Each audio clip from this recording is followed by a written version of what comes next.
অল্প না অল্প হলেও কিছু না কিছু হলেও উপকার লাভ করতে পারবো। সম্মানিত পাঠকগণ, যখন ইমাম বুখারী রাহিমাহুল্লাহু তাআলা আনহু দীর্ঘ পথ হেঁটে মরুভূমির মধ্যে প্রখর রৌদ্রের ভিতর হেঁটে হেঁটে একটি হাদিস সংগ্রহ করার জন্য একজন লোকের কাছে গেলেন। তার গন্তব্যস্থলের দিকে রওনা দিয়েছেন। এক পর্যায়ে তিনি তার গন্তব্যস্থলের দিকে পৌঁছে যাওয়ার পর ইমাম বুখারী রাহিমাহুল্লাহু তাআলা আনহু লক্ষ্য করলেন যে লোকটার কাছে তিনি হাদিস সংগ্রহ করতে এসেছেন সেই লোকটার কাছে একটা পাত্র আছে। সে পাত্রের ভিতর খাদ্য নেই, খাদ্যহীন একটা পাত্র, খালি একটা পাত্র। সে পাত্র দেখিয়ে একটা উটকে তার নিজের দিকে আহ্বান করছে, তার নিজের দিকে ডাকছেন। এটাই ইমাম বুখারী রাহিমাহুল্লাহু তাআলা দেখে নিজের ভিতর অনেক কষ্ট পেলেন, নিজে অনেক কষ্ট অনুভব করতে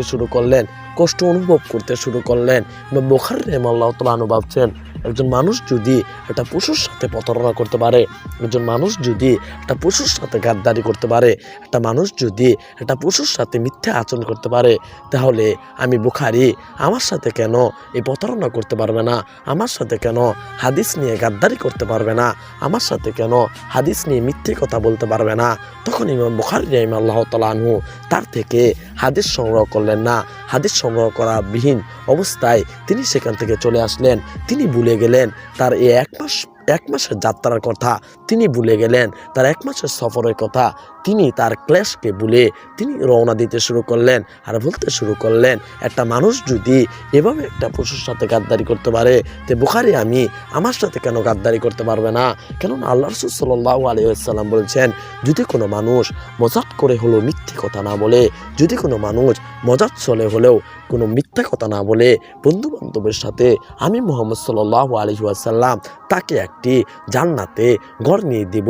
সম্মানিত পাঠকগণ, দেখুন মিথ্যা কথার কত ভয়াবহতা। মিথ্যা কথা না বললে জান্নাত পাওয়া যায়, আর মিথ্যা কথাকে ইমাম বুখারী রাহিমাহুল্লাহু তাআলা আনহু কতটা ভয়াবহ একটি কথা বলে বিবেচনা করেছেন।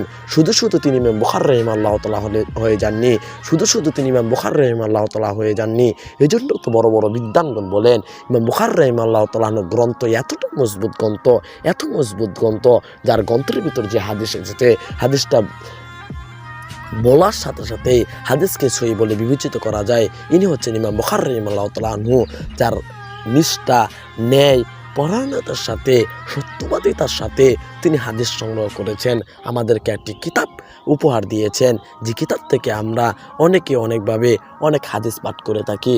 আমরা পরিশেষে বলবো, আল্লাহ তাআলা যেন আমাদেরকে ইমাম বুখারী রাহিমাহুল্লাহু তাআলা আনহুর মতো একজন ইমাম